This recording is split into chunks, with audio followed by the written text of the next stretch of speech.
Welcome to Trailblazers Impact Podcast with inspiring stories of women.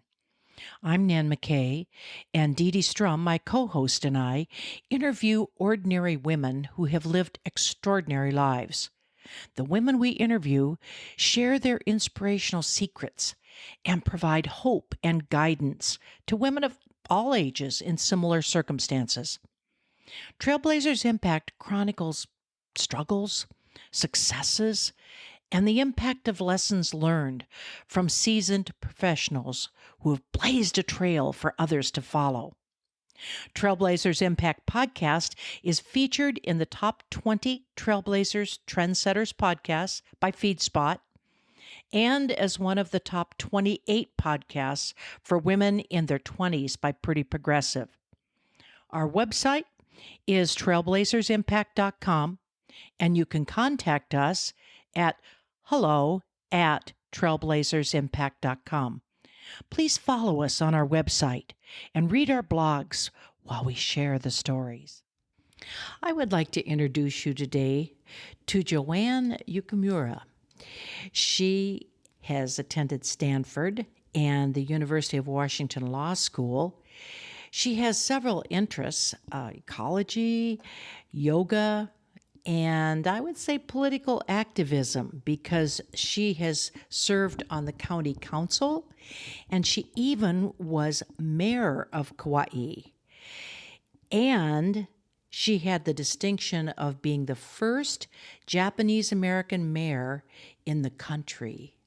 So welcome, JoAnn. Thank you. So glad to be here. Let's start way back, and let's start with, how did your early life affect who you are today?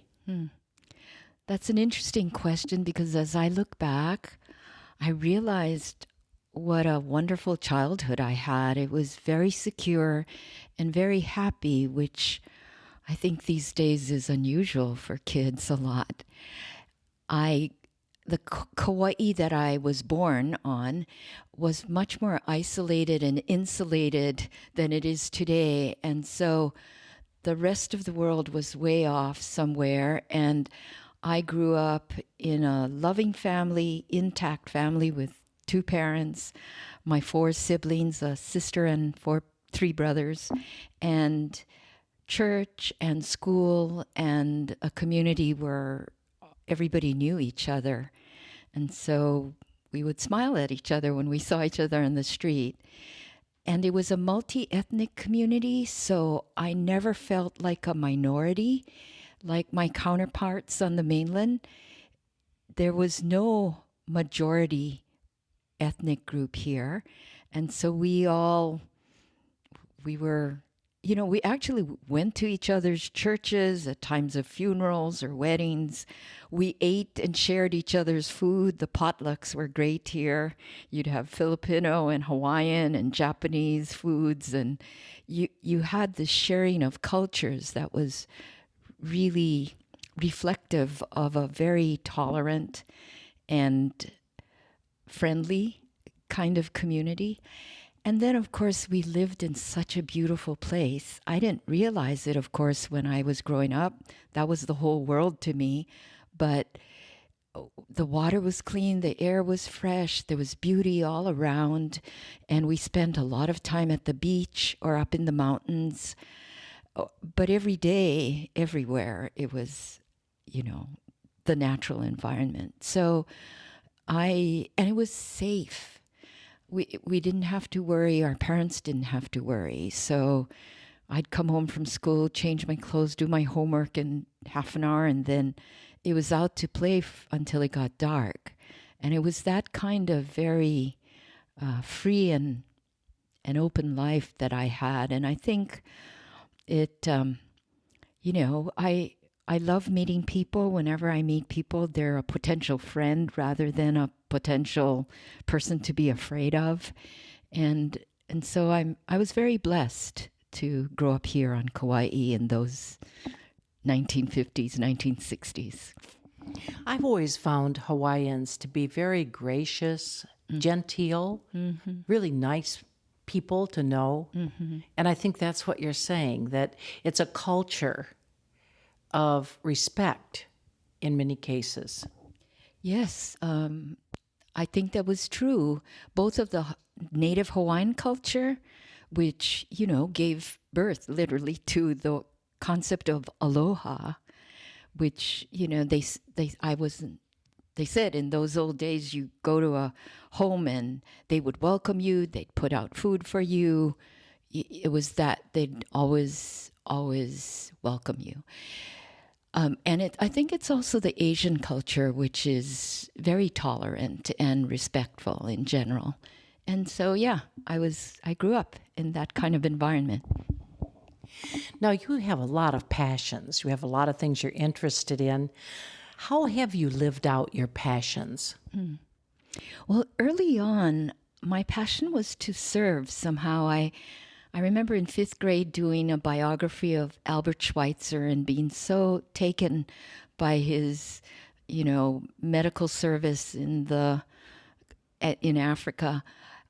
And so at first I was thinking about being a doctor.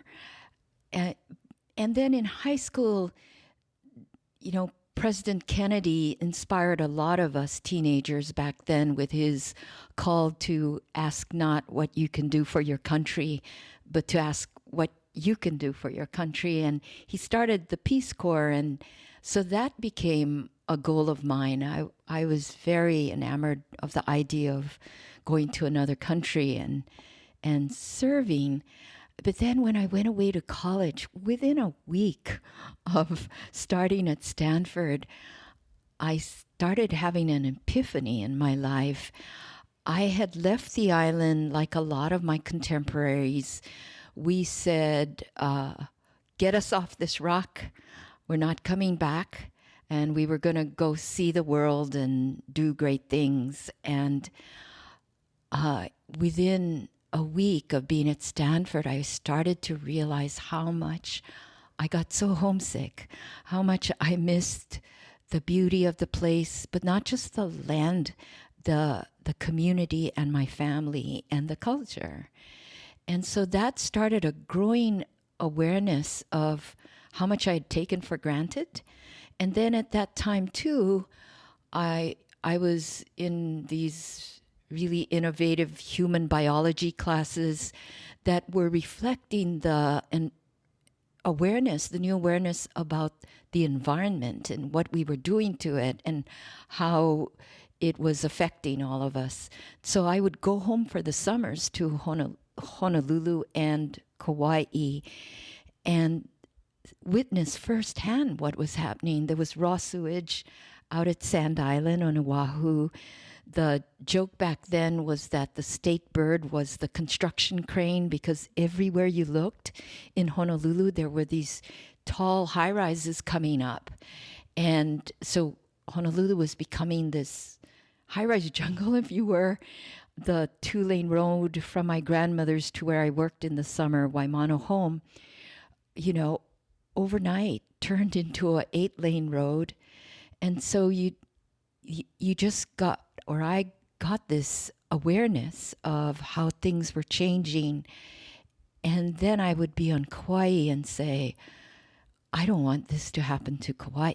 I don't want to lose the lifestyle, the beauty, the friendliness of the place.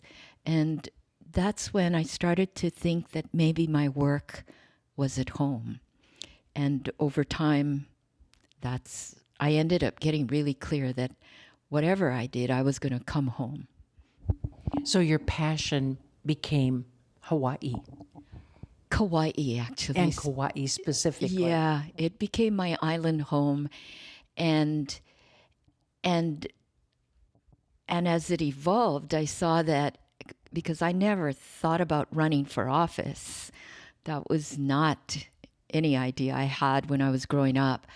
But it turned out that way, and it became my calling to serve in elected office and work to protect and preserve my island home and to make it and keep it a good community. So tell me about some of the contributions that you have made, because I know you've made many. Well, I'm so thankful for the privilege. And elected office has allowed me to do that, although it hasn't been an easy road. When I first got elected at age 26 to the county council, I had all these ideas about how I was going to make a difference. And there would be all these 6-1 votes. And so forget that about passing the laws that I wanted to see passed. But I did learn that just having a voice was so important, and that speaking a position then forced the other council members who would just vote on things without even talking about it. So people wouldn't even know what was happening. They were then, when I spoke my position and gave my rationale for my 6-1 vote, they had to then speak their positions, and at least we got a discussion of the issues. So that was a start. And then I actually got some laws passed, and over the years have gotten some very significant laws passed. One is the shoreline setback law, which allows, or it governs how close we can build to the shoreline. And with ocean level rise and all of that, it's known as one of the strongest sea level, one of the strongest setback laws in the country. And then, we stopped the effort to break through the high-rise law that we have, which is a low-rise law. We have a height limitation to 4 stories. So even our resorts are at 4 stories. And in 1976, they tried to get exceptions to that law, which would have broken through. So we stopped that. But I guess one of the most significant contributions is the development of public transportation on Kauai. I started the Kauai bus when I was mayor, and an island cannot grow or develop without public transportation. It's an essential element of economic development, because the mobility of goods and people is important to that kind of growth. And so, and also the high cost of living is a real burden here, and the bus helps people save a lot of money. So there's students, there's elderly, there's people who with limited incomes, there's a lot of workers that use the bus on a daily basis. And it gives me great joy to see that service is available. And then you also co-founded Kauai's electric utility, didn't you? Well, the cooperative, which is the form that it is in now, yes. We had an investor-owned utility until 15 years ago. And as you know, investor-owned utilities are primarily geared to making profit for the utilities. And in around 2002, I think, the opportunity, Kauai Electric was for sale. And so it was an opportunity to form a cooperative and buy it so that it became a member-owned utility, which means that the ratepayers on the island, about 37,000 of us, and the households are owners of the cooperative. And with that kind of paradigm shift and the excellent leadership that we've had from a board that is elected by the ratepayers, we have been winning records in terms of renewable energy as the base of our electrical generation. And that has kept rates under control. And it's also given us a better future, because if it were tied just to oil, we would eventually see the rates skyrocketing out of control. And so, and if there are profits at the end of the year, those are returned to the ratepayers. And over the last 10 years or so, over 20 million's been returned to the ratepayers. Wow. I would think recycling would be a big issue. What have you done with recycling? Well, as a matter of fact, my administration started recycling and composting on the island. And during the hurricane that came shortly after we started the pilot projects, we even applied our systems to debris collection of hurricane debris. And we may have been the first, it may have been the first time and the last time a jurisdiction recycled hurricane debris. But that saved us landfill space, and we have limited landfill space on this tiny island. And it also saved us a lot of money. And we actually got an award from EPA for that, because debris management and disposal is a huge issue after natural disasters like Iniki. And especially on an island. Yes, we can't barge it off. Have you ever taken what I would call a leap of faith? Yeah, I guess I did when I decided to first run for office. And then the next leap came when I decided to run for mayor, which was 4 years after I was first elected. So when I first decided to run for office for the county council in 1976, I was 26 years old. I had just come back with a law degree to live, and I was a legal aid attorney. And Kauai was a hotbed of active resistance to development because there were proposals in 1975 for major land changes, urbanization, which if it had happened, it would have changed the character of Kauai over the next decade. And so there were citizen groups already active, and I joined them. So I joined them in testifying at public hearings before the agencies that were making the decisions. And there are many interests. You can make a movie out of what happened in 1974 and 1975. They were proposing to evict Native Hawaiian and other local tenants in order to build condominiums right down the road here, and a floating restaurant on Alakoko, one of the ancient fish ponds. They were just beyond Poipu in this beautiful area known as Mahaulapu. There were 1,000 acres up for resort development. And in Kilauea, there was a proposal in the midst of a community that just lost its sugar plantation, a convention center and golf course, things that would have changed Kauai, I was saying back then, into a Maui, which some people said have become the southern, a suburb of Southern California. And so these huge fights were going on, and the citizens actually won every fight except one, which was the Nukuli'i redistricting.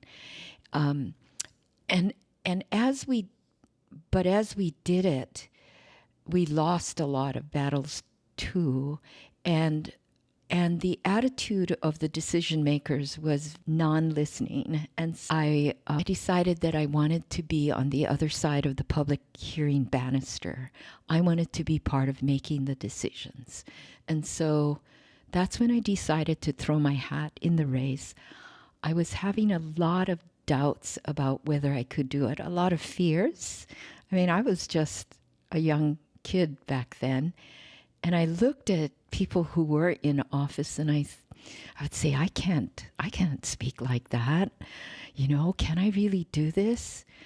But I think it was the drive to save the island that made me jump in. Was there ever a time when you said to yourself, I don't think I can do this? I ran for mayor 4 years after I got on the council, and that was because I learned on the council the limitations of being a council member. I actually got a law passed requiring solar water heating on multifamily houses, which was hugely innovative back in 1978. I think we passed it, and we got requests from all over the country for copies of the law, but it didn't get enforced. The mayor just ignored it, and we appropriated money for a energy self-sufficiency plan, which was also very avant-garde for that time, but nothing really happened. The council appropriates money, the mayor builds the programs, and he didn't do that. I realized, oh, well, then I want to be mayor so we can actually get those things done. I thought about running for office, and I guess the thing that really helped me overcome those barriers or obstacles were people around me who believed in me and who were there to help me and who said, let's go for it, and who did a remarkable job actually with my campaigns. In one of the campaigns, I had a Graham Nash concert and, just very exciting things. So the hardest time, though, was the third time I ran for mayor, because I ran twice and lost twice. And then the third time, so I ran in 80 when I was 30 years old, in 82 when I was 32 years old. And then maybe I came to my senses, and instead I had a child, which was the best thing I could do. But 9 months later, after I had my daughter, I was running for office again. So I served 2 more terms on the county council and then ran for mayor the third time. And that was the hardest because I replayed in my mind the 2 losses before and all the people who really risked a lot for me in standing up for me. Once you throw your hat in the ring, you have to go for it. And I guess that's what I did. I have read a saying that says something like, you really have to go through the hard times to appreciate the good times. And I think we learn from those things that we go through. And it sounds like you've been through a lot of things. You've got some experience. You have some absolutely wonderful wins in the sense of making a difference for the island of Kauai. What really motivates you? What keeps you going? Well, it's still the original purpose, which was to come home and keep this island beautiful and wonderful in all its unique ways. As you know, with any community, there are issues. How are we going to diversify from this tourism industry that we're overly dependent on? How are we going to address climate change and the rising seas and the development that's there or wants to still be there? How are we going to provide for our young people?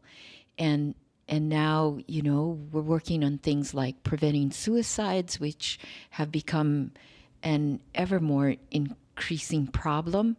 But the other side of it is, how do we help them thrive and learn and be prepared for the future? So all these, and these are not common just to Kauai, they're for every community, but I have the privilege of working in this community. And so it's the greatest joy to see things work, whether it's the public transportation system or the 200 acres that we saved next to the Kilauea Lighthouse, which is a bird wildlife refuge where they're saving endangered species, or whether it's the housing that we've created for people. I help to build or support the building of 1,200 homes, and people have come to me and talked about, the housewarming that we've had for them and what it was like for them to be able to move on into their homes. And when you see that, and you see also the need the lack of housing and people not just homeless, but paying far more of their household income than they should for housing, to the neglect of other important things, or you see them living in terrible conditions but not having any alternatives and paying a lot for it, you really realize how important it is to provide, and that is local government's job. I've learned a lot about how we could do this. So it's my privilege to be able to serve. So let me ask you one final question, and that is, if there's a life lesson to pass along to younger people, what would it be for you? Well, it would be to believe in yourself, because I believe that every one of us have come to life with a purpose, and it's our purpose to use our gifts to serve the community. So believe in yourself, because you have something really to offer and give. But also learn about yourself, because there's so much to discover. What is your gift? And then to ask for help to discover and develop your gifts, and then to listen and observe and learn as much as you can. And most of all, don't let your fears stop you, because you are not your fears. You're much, much more. Well, you certainly have a passion to make a difference, and I think that's what you will continue to do. Thank you so much, JoAnn. Thank you, Nan. I hope you enjoyed listening to another story of the impact of Trailblazers. Visit our website at trailblazersimpact.com and connect with us at hello@trailblazersimpact.com. And remember, you must learn a new way to think before you can master a new way to be.